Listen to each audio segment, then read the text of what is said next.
My friend Lucas gave me Dorian Gray.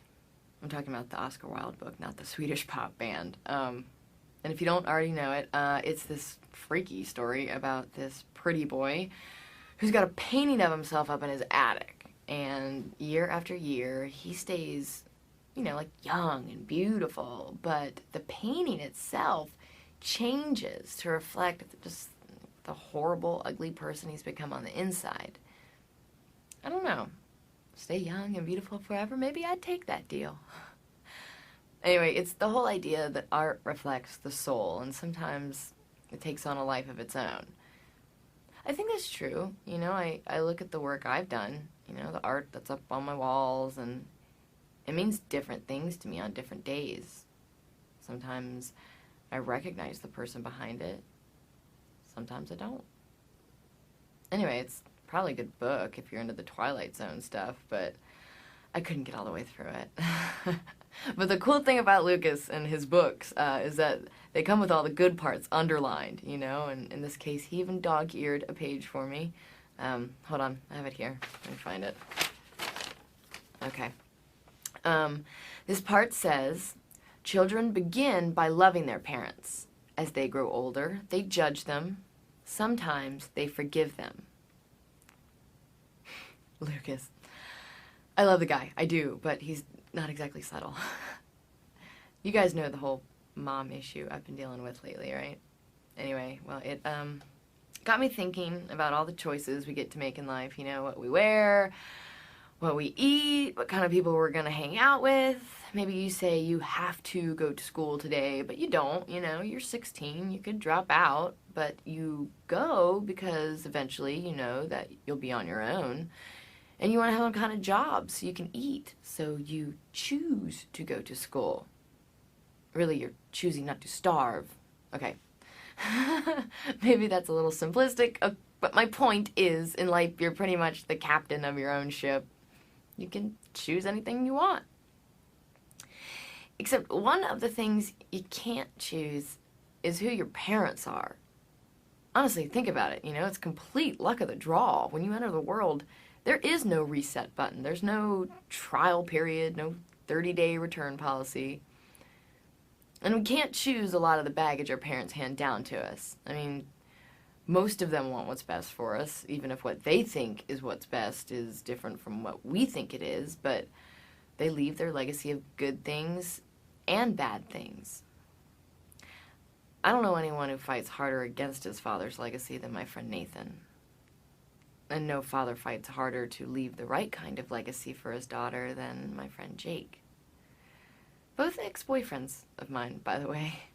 Not that, I've got a lot of them. It's just, yeah, it's pretty much just those two.